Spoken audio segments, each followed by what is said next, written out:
Deus está limpando antes de reconstruir. E você tem que entender que Deus não está destruindo a sua vida, Deus não está destruindo a sua família, Deus não está destruindo os sonhos que você tem. Não, Deus não é o vilão dessa história. Só que Deus está fazendo uma limpeza, isso é um fato. Ele está permitindo com que algumas coisas aconteçam, porque Deus nunca reconstrói em cima de algo que ainda está contaminado. Deus não reconstrói em cima de escombros, de entulho, de forma alguma. E se está parecendo que tudo está sendo removido na sua vida, é proposital, é Deus agindo. É o Senhor, não é perda, é Deus preparando o terreno. Lá em 2 Reis, capítulo 21, versículo 13, a palavra diz: limparei Jerusalém como quem limpa um prato, quem limpa e vira para cima, para baixo, limparei Jerusalém. Deus, antes de restaurar Jerusalém, Ele limpa a cidade. Limpeza é necessária. Limpeza de sentimentos, limpeza de emoções, de ressentimentos. Deus remove antes de acrescentar.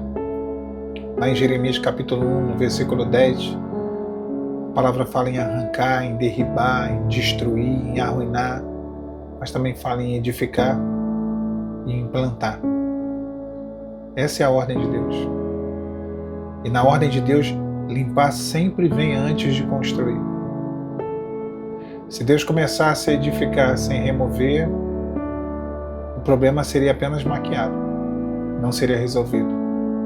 Então Deus trata, o Senhor ele vai lá no cerne do problema. E a limpeza dói, irmãos. Dói porque envolve apego, dói porque muitas vezes Deus quer tirar algo que nós não queremos que Ele retire, dói porque Deus quer mexer em coisas que às vezes nós não queremos que Ele mexa.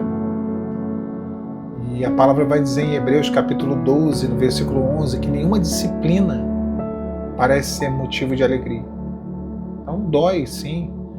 E Deus não remove só aquilo que é pecado. A gente pensa que não, o Senhor está tirando o pecado. Não apenas o pecado, mas Deus retira aquilo que é muleta emocional, aquilo que te prende, aquilo que te limita, aquilo que te impede de viver o que Ele tem para você, os planos que Ele tem. Essa limpeza é necessária. Eu sempre digo que uma das principais portas que foram restauradas lá em Neemias, e foi restaurada também por Neemias, foi a porta do monturo, ou a porta do lixo. Era onde todo o lixo da cidade era colocado para fora por aquela porta. Aquela porta destruída, o lixo não era mais colocado para fora, o lixo não era mais retirado da cidade. O que acontecia? Contaminação. Infestação de ratos, de barata, sujeira, mau cheiro, doenças. Da mesma forma, em nossas vidas, a porta do monturo ela precisa ser reparada com urgência, porque tem coisa que não pode ficar dentro da nossa vida, dentro do nosso coração, dentro da nossa casa.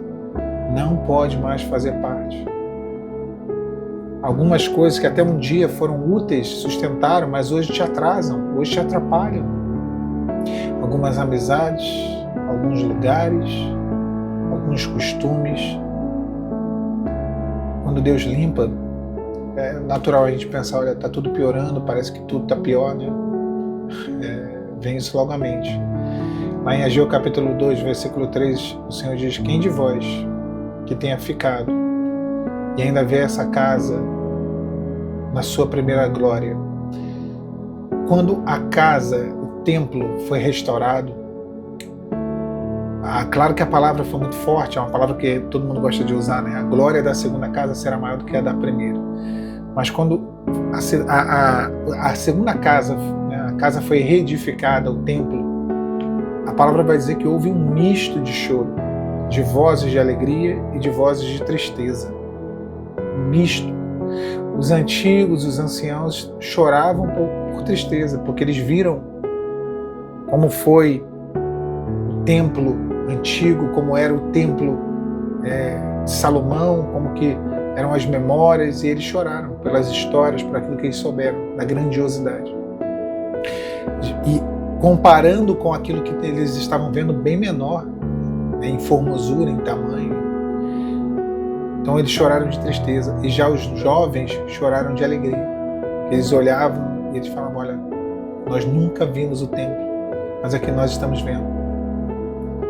Mas quando Deus libera uma palavra de que a glória da segunda casa será maior do que a da primeira, isso é uma palavra que se aplica na sua vida, na minha vida. É Deus dizendo que Ele fará melhor do que aquilo que foi no passado.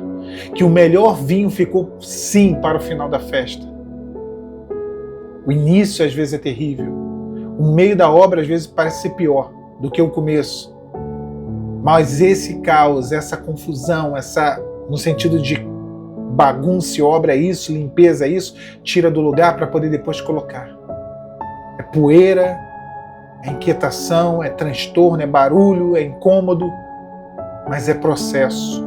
E no fim é milagre. É restauração, porque Deus põe todas as coisas no lugar. Até o Senhor Jesus teve que limpar antes de restaurar. Lá em João capítulo 2, versículo 15 em diante, Ele expulsou todos do templo. Ele fez uma limpeza. Quebrou as barracas, né? Empurrou aquilo que estava sendo vendido. Jesus não reformou o templo.